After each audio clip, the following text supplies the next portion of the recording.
Hello and welcome to Creeps of History. Today's subject is Ayn Rand. Who here has ever tried to read Rand's work? Who enjoyed it? Who put it down within moments because you were like, lady, I get it. I don't have time to read almost 1,100 pages of it. Ayn Rand was born Elisa Rosenbaum in 1905 to an upper-middle-class family. Under Tsarist rule at the time, it was a dangerous place for her and her family. They fled to Chicago, but Elisa decided she wanted to pursue a screenwriting career in Hollywood and changed her name to Rand. Her first name is reminiscent of I, or Ayn, in Hebrew. In a later interview with Mike Wallace, you can see her lie about her parents. Who are you, Ayn Rand? When I say that, I would like to know just a little bit of your vital statistics. You have an accent which is... Russian. Russian. You were born in Russia? Yes. Came here? Oh, about 30 years ago. And whence did this philosophy of yours come? Out of my own mind, with the sole acknowledgement of a debt to Aristotle, who is the only philosopher that ever influenced me. Mm-hmm. I devised the rest of my philosophy myself. Your parents, did they die in Russia, or did they come here to the United States? No, I came here alone, and I don't know. I have no way of finding out. She says nothing of their plight. Why? Was she embarrassed by them, or was she hiding a darker secret?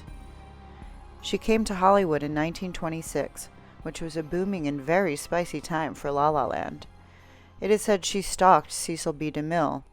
The story goes that she was rejected, and upon leaving the lot, ran into DeMille. Near the exit gate, she spotted a beautiful open roadster parked by the curb. The man behind the wheel was unmistakably the boss himself. She couldn't help staring for a moment, then collected herself and turned towards the gate. Before she made it out, however, the car pulled up to her and the driver asked, "Why are you looking at me?" Cecil B. DeMille shortly invited the young lady into the car and drove her into the nearby hills, where his epic Life of Christ, the King of Kings was shooting. The director allowed Rand to observe the filming for a week, then employed her as an extra for 3 months, whereupon she became a junior writer assigned eventually to a picture called The Skyscraper. Uninspired by its story and characters, Rand began her own screenplay of the same name, turning the story into one about an architect whose power and integrity intimidate lesser mortals. Does this sound plausible to you? Not me. Was Rand an intelligence operator? If so, which state was she working for? It is clear that she dislikes democracy and sees a rise in a sort of noblesse, a class of people based on the Nietzschean Übermensch, the supermen who would eventually rule the world with logic and objectivism. There is no room for mysticism, spirituality, or God. It is argued by Vladimir Schlappentoke that Rand was using Bolshevik and Marxist ideas. It is clear that she wanted to dismantle the system in favor of her philosophy of total privatization, which actually describes the techno-fascist state we have now quite well. He writes, "It is absurd to believe that 9 years after the revolution in Russia was not enough for Rosenbaum to garner enough experiences for the rest of her life. In fact, the formation of her ideology took place in Soviet Russia, where she graduated from Petrograd University with a degree in social pedagogy, a combination of history, philosophy, and law. Almost all humanities were taught at the university in the spirit of Bolshevik ideology." He argues that Rand was a product of Bolshevik schooling and that she stole most of her ideas from Nietzsche and Marx, but very specifically Lenin. Only Lenin, in his book Materialism and Empirico-Criticism, published in 1908, had a philosophy almost exactly like Rand's, which was formulated a half a century later. Consciousness is the mirror image of reality. But it gets better. Besides likely being connected to Lenin or his ideas, Rand also idolized another killer, William Hickman. In his piece, Romancing the Stone Cold Killer, Ayn Rand and William Hickman, Michael Prescott writes about how she connected William Hickman to her idea of the Superman, a man who does whatever he wants without consequence, a murderer.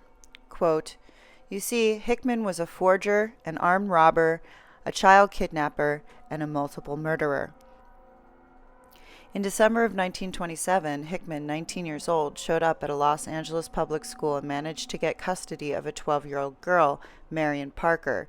He was able to convince Marion's teacher that the girl's father, a well-known banker, had been seriously injured in a car accident and that the girl had to go to the hospital immediately.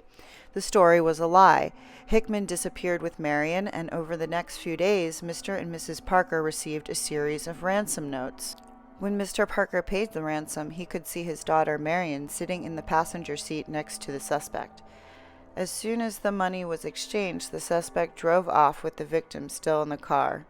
At the end of the street, Marion's corpse was dumped onto the pavement. She was dead. Her legs had been chopped off and her eyes had been wired open to appear as if she was still alive. Her internal organs had been cut out, and pieces of her body were later found strewn all over the Los Angeles area. Real life is not fiction, and Hickman's personal credo, which so impressed Ayn Rand, quote, "What is right for me is good," end quote, does not seem to have worked out very well for him. At first he heroically tried to weasel out of the murder rap by implicating another man, but the intended fall guy turned out to have an airtight alibi. Then he heroically invoked the insanity defense. This effort likewise failed, and in 1928 was sentenced to death by hanging to be carried out at San Quentin later that same year. End quote. So, where does Rand come in? Prescott goes on to quote Rand's own thoughts about Hickman as reflected in her journals. She writes, "My hero is very far from him, of course, the outside of Hickman, but not the inside. Much deeper and much more. A Hickman with a purpose, and without the degeneracy. It is more exact to say that the model is not Hickman, but what Hickman suggested to me." Which is what exactly? What did this murderer's life story suggest to Rand, and how did it inform her theory of the Superman? From her journal again. "Other people have no right, no hold, no interest or influence on him, and this is not affected or chosen. It's inborn, absolute. It can't be changed. He has no organ to be otherwise. In this respect, he has the true innate psychology of a Superman. He can never realize and feel other people." In other words, a sociopath. Does this sound familiar to the behavior traits in those who are deemed successful in this society today? Rand, in her own words, says that a child killer is misunderstood. Quote, "The first thing that impresses me about the case is the ferocious rage of which a whole society is against one man, no matter what the man did. There is always something loathsome in the virtuous indignation and mass hatred of the majority. It is repulsive to see all these beings with worse sins and crimes in their own lives virtuously condemning a criminal. Excuse me, lady, we are not all murderers, though the current society wants us to believe that, and often tries to evoke sympathy for assholes like Ted Bundy." She goes on about Hickman. "This is not just the case of a terrible crime. It is the crime alone that has raised the fury of public hatred. It is the case of a daring challenge to society. It is the fact that a crime has been committed by one man alone, that this man knew it was against all laws of humanity and intended that way, that he does not want to recognize it as a crime, and that he feels superior to all. It is the amazing picture of a man with no regard whatsoever for all that society holds sacred, and with a consciousness all his own, a man who really stands alone in action and in soul." Right, because this is what it means to be an individual. I believe a balance must be struck between the collective and the individual, a middle path, if you will. Rand would argue that only the individual matters and that altruism doesn't exist, that it is in fact evil. I agree with the facts, but not the estimate of this criticism.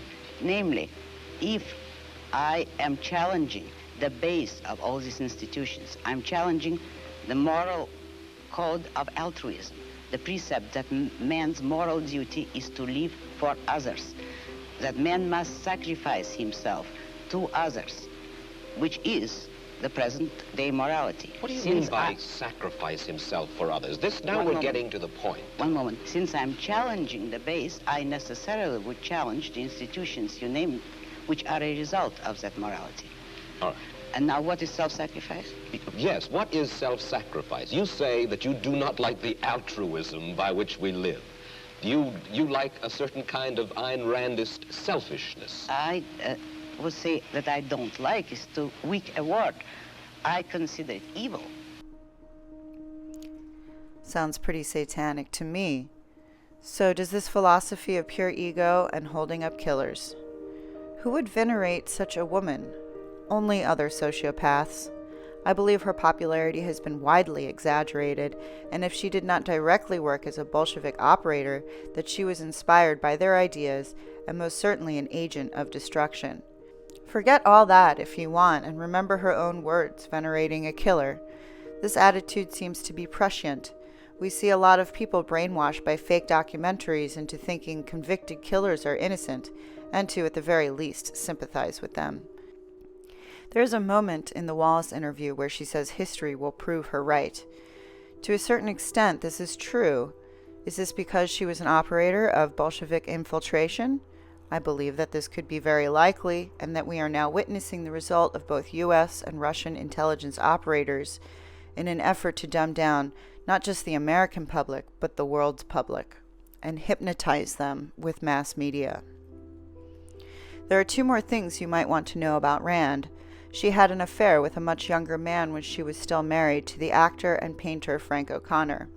At the age of 50, she had an affair with a 25-year-old acolyte, Nathaniel Brandon.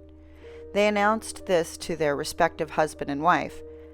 An arrangement was made for Rand to spend one evening alone with Brandon per week. According to Ayn Rand, after a century, who was she and why? When she wanted to start the affair up again, and he didn't, she attacked him. Quote, after 5 years, the affair ended only with Rand's caveat that she might want to resume it at some point. But when at 60 she felt the yearnings of passion once more, Brandon, at 35, just couldn't get up with the old enthusiasm. The enraged Ayn excommunicated him in a scene that ended with her violent attack on the young lover. But her public explanation for the break was that Nathaniel had betrayed objectivism. Hilarious, in my opinion. That is incredibly narcissistic. Rand was a champion of selfishness and vehemently against welfare, but she died broke and on the dole. How's that for some divine irony? It is often true with the creeps of history that their philosophy is a way to mitigate their own flaws, their projection onto the curtain. Behind it, all are deeply flawed, if not downright sociopathic and evil individuals. Until next time.